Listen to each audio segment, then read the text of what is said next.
Supreme Court for press briefing after today's hearing. Things for today has terminated rather too early, but this has been occasioned by the intransigence of our colleague lawyers for the petitioner.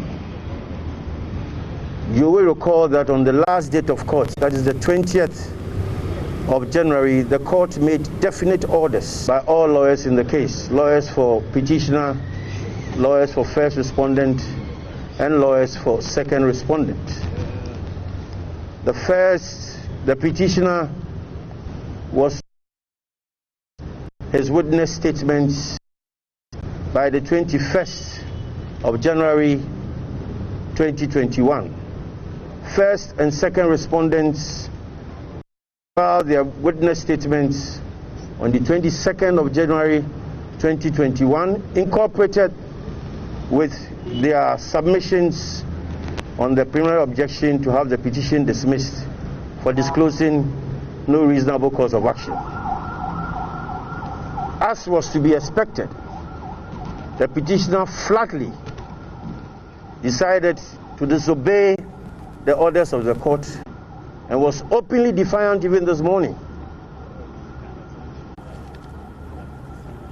I must say that as practitioners of the Supreme Court and as lawyers who attend to court regularly, we need to exercise a little bit of restraint in the choice of our language. It's very important because at all material times we are officers of the court. It's unfortunate the language used by my good friend Tony Lita this morning was a bit offensive. To say that an application before the court has been predetermined, to say the very least, rather unfortunate, coming from my good friend, of course, and a very senior member of the bar.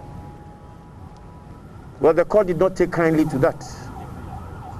As it is now, the court has been gracious and very lenient to the petitioner because they've been given another opportunity to rectify the wrong.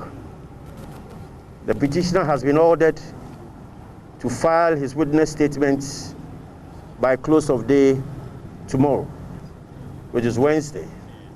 The petition has been adjourned to the 28th of January for hearing, which is Thursday. Now I must say something. We are all legal practitioners. The Supreme Court is a very busy place. The Supreme Court is not a forum for organized, rehearsed, and choreographed theatricals or melodrama. It's a place for real, hard, and serious legal work. It's not for flurry of literature, long prose, and rather dull English, devoid of any legal merit. I want to advise my colleagues on the other side that if it ain't broken, don't attempt to fix it. We are ready for them on Thursday. Thank you. The petitioners at every material time have said that every person they have filed is within their remit and within the law. We thought about four patients, applications. What's the process? What do you think this thing move on before we move to the next stage? No lawyer has an unfettered right to say that any application he or she files is within his remit. That is why we have the law lords. You don't come to court with the preconceived notion of what you think you have filed. The court at all material times is governed by rules, and the court applies these rules to the letter. They have no unfettered right to come to the court with the needless and unnecessary applications they are filing. You, in one breath, you don't want to obey the court. If you were in court, you should have listened to what the judges said. You are coming to court for a discretionary remedy. You have been ordered to file a witness statement. You claim you have filed stay of proceedings, so you disobey the orders of the court. Yet, you file an application as late as yesterday, and you want the court to entertain it. That is not what trained lawyers are taught to do. If you disobey the orders of the court, it comes with these consequences. The court has given them the last opportunity. Let us see what they will do. You had made a point that you wanted the case to be dealt with expeditiously. This development takes away some 2 or 3 days from the whole proceeding in terms of the build-up to the court today. This should be a concern. Do you want to blame it on us? The one who brought the petition is delaying the trial. What can we do as lawyers on the other side?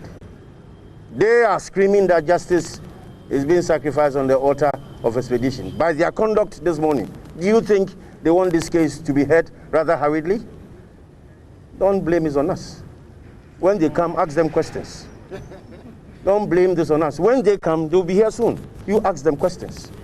We are trying as much as we can to comply with the orders of the court and make sure that this petition is heard within the 42-day remit that has been set by CI 99. From the submission of Mr. Chikata following the decision of the court, one could sense some remorse that the court had misunderstood their intention. Do you still think that this is part of some deliberate design to delay the case, or you think that genuinely they misunderstood what the operation of the action should have been? Well, my guess will not be as good as yours, but all I can say, I cannot interpret Mr. Chachikata's demeanor in court this morning, whether he has showed remorse or not. All I can say is that he has obliged the court that they will comply with the orders of the court, and we come to court on the 27th. Whatever they think they are doing is their baby, it's not mine. If they want this petition to be heard, it will be heard. But the court has warned them that CR 99 has its own rules, and that if you fail to obey the dictates of CR 99, your petition can and would be struck out. That should be instructive to them. Thank you, Councillor. Thank you. Very much. Thank you.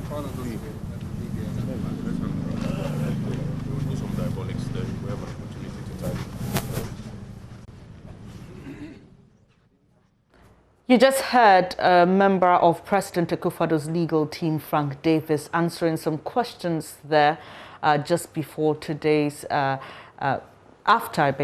today's hearing. I would expect that the legal team of the petitioner, John Dramani Mahama, will also address the media. Well, there you have it. Mr. Dominic Ayeni taking his stand right in front of the microphones. Let's take you back there to the Supreme Court. This morning in court, the Supreme Court has given an order for the petitioner's witness statement to be filed by close of day tomorrow, and for us to resume hearing of the case on the 28th.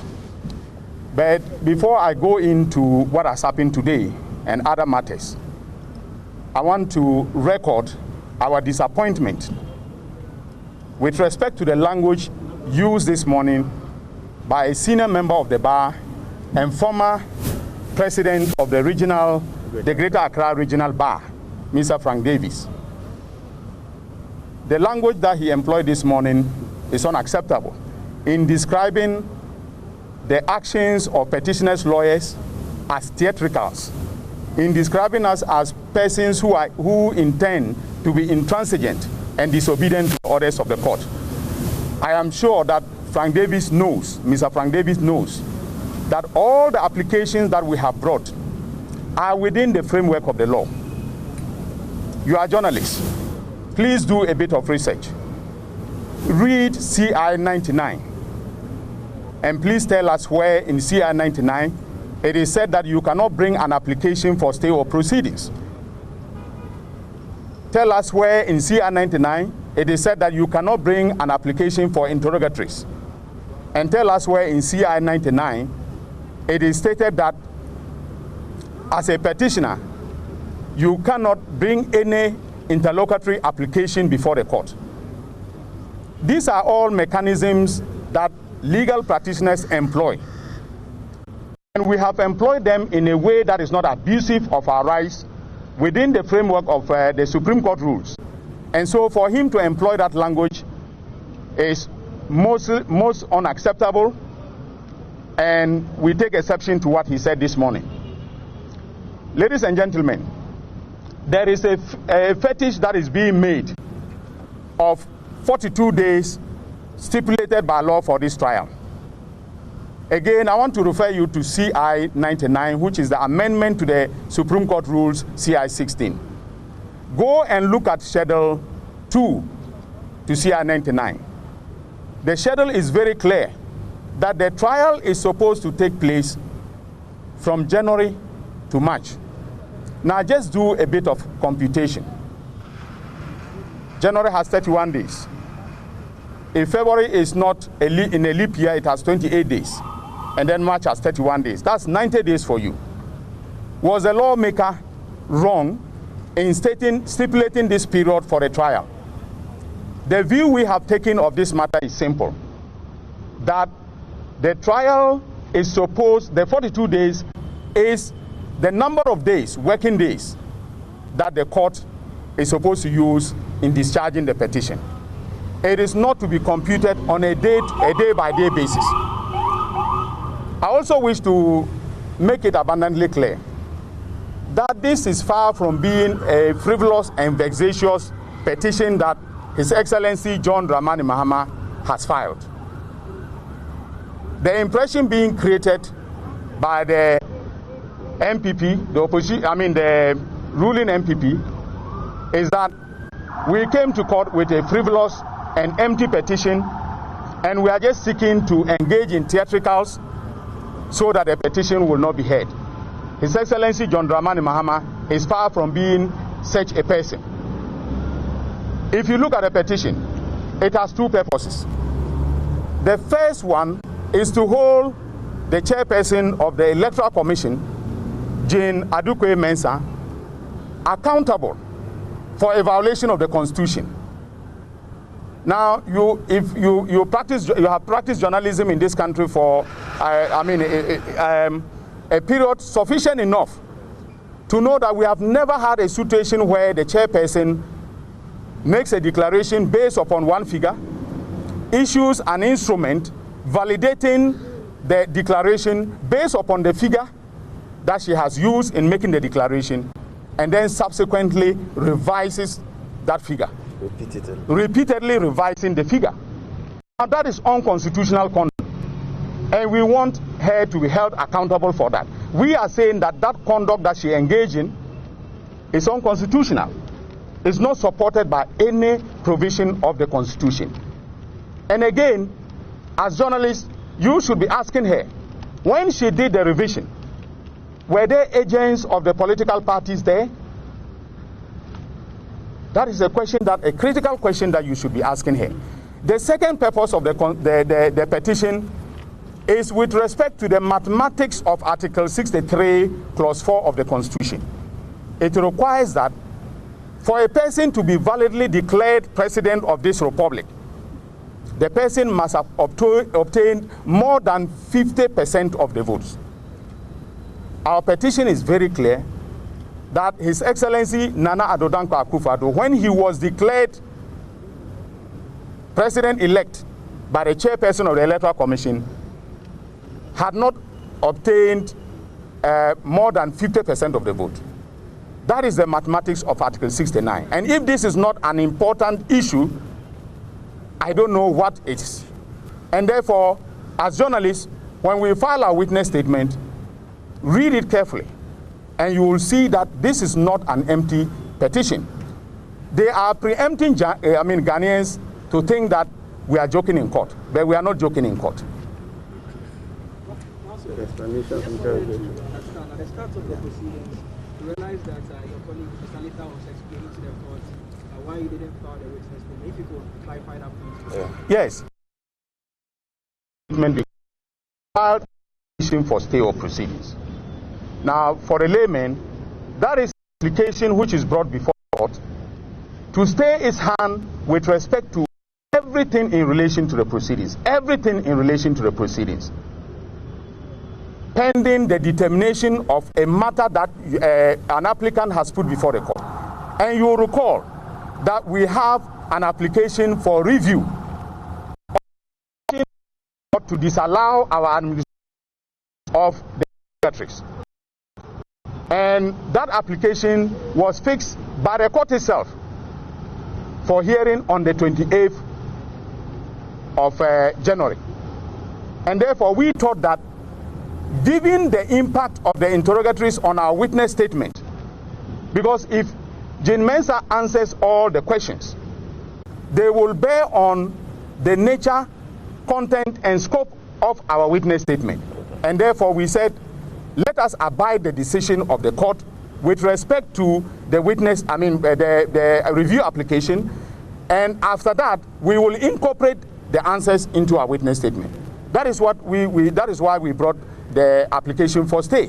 Now, as Mr. Chikata pointed out in court, there was no intention whatsoever on our part to disobey the court. I am sure in all his life as a legal practitioner, Mr. Chikata has never disobeyed any court order. And this is not going to be the first time that he has done that. And I'm sure Frank Davids and his colleagues know very well that applying for stay of proceedings means that if you take any fresh step yourself, you are undermining your own application. And I'm sure if we had been given the opportunity to move our application for stay, and if we had filed any fresh process pursuant to the orders of the court, the same people would have raised objections, saying that we have taken fresh steps, we have waived our right to have the proceedings stayed. So, yes, they were involved in double speak this morning. Yes. The case that you had actually filed for some other processes, including the fact that you wanted some additional information to be added to the review that you were asking for. Is that not a contradiction to the fact that you had filed for a stay? No. We didn't file another for additional information. Okay? Neither did we file to amend our application for review. What we did to add an additional legal ground. That is different. To the yet to be heard. To the yet to be heard review application. Okay? So cut neither for stay or proceedings. I don't think so. Also, the second respondent argues that having filed their response to your statement of claim to have used the back door to file for amendment. Well, I don't know how we came to the back door. We have preliminary applications pending, and we want those preliminary applications determined before we file our witness statement. We wait for them to file so that we can then, come through the back door. And we knew our. Well, I don't know how we came through the back door in any way. We have preliminary applications pending, and we want those preliminary applications determined before we file our witness statement. We are not waiting for them to file so that we can then, come through the back door in order to be able to make our case. We knew our case beforehand, and we thought carefully about our case before coming to court. We are not relying on them in order to win this case. Yes. Now, one at a time. You were given 24 hours, the last hearing, file your witness statement. During that particular hearing, your counsel, Mr. Chikata, raised concerns with the duration of the time given. Today, you've been given the same duration of time, which is 24 hours, by close of working day tomorrow. Do you have concerns with that particular time? No. Initially, you had concerns with the same duration given. Well, you see, the initial concern that we had related to the compression of the time for case management. The fact that we came for case management and we were not given an opportunity to determine, for instance, how many witnesses we were going to call, how many documents, and the nature of the documents we were going to tender, and so on and so forth. That is what case management is about. And that is what determines the period of the trial.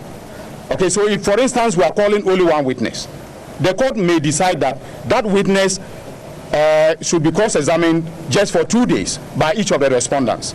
Okay, if we are calling 5 witnesses, then we are looking at a 10-day period of cross-examination. So that is why we thought that the compression of the time for case management was not, proper. And then also the fact that we're giving just 1 day in order to file our witness statement. Okay, but we are prepared, and the witness statement will be filed with all its exhibits, by close of day tomorrow. The court made reference to Rule 79 of CI 16. That is so. Making the point that should this come there again, it will reserve the right to dismiss the petition trial. What's your assessment? Well, I mean, we are fully aware of the consequences of Rule 79 of the Supreme Court rules. It's a rule that cuts across from district court all the way to the Supreme Court. And as lawyers, we are very much aware that if you fail to take a step ordered by the court is within its, discretion and power to, dismiss your application or the case that you have brought. And so we are very much aware of it, but we don't intend to bring about a situation that will trigger the application of Rule 79. The witness statement will be filed tomorrow, and I am very sure that being a public document, the press will have copies of that witness statement. Also, there's a rule in the Supreme Court and Capella that's standardly commercial court indicating that stay of application does not necessarily mean that the proceedings case should be adjourned, should be put on hold. What is your response to that? Well, I like the fact that you are attempting to be a lawyer, but the fact that came out very clearly in the last hearing. You remember one of the justices asked Mr. Chikata whether by filing his application for review, that is an automatic stay of proceedings. Okay. Now we need. That means that was a hint that we needed to bring a formal application if we wanted stay of proceedings, and that is exactly what we have done. Okay. We didn't depart from the established rules, practices, and conventions of the superior courts. We didn't disobey. Thank you very much. Fantastic. He is part of Mr. Mahama's legal team and just addressing issues that came from especially today's hearing when the Supreme Court sat. The case has been adjourned. Expect more on this from us and analysis as well as our court correspondent brings us more details later in subsequent bulletins. But thank you so much for your company. I'm Bernice Abubedu-Lansa. From my entire team, we wish you the very best of the rest of the day. Do stay with us. There's more coming up shortly. Mapito Sibidi brings us Joy News Interactive. We would also be going as and when to the Accra International Conference Center, where the former President Jerry John Rawlings is lying in state, and we'll let you know all that happens. Earlier, we saw President Akufo-Addo and his vice, as well as former Presidents Kufuor and Mahama, pay their last respects to the man who's been described as a charismatic leader. Don't forget to stay safe, wash your hands, sanitize your hands, wear your mask, and practice physical distance. Do stay with us here. We are your most credible news source.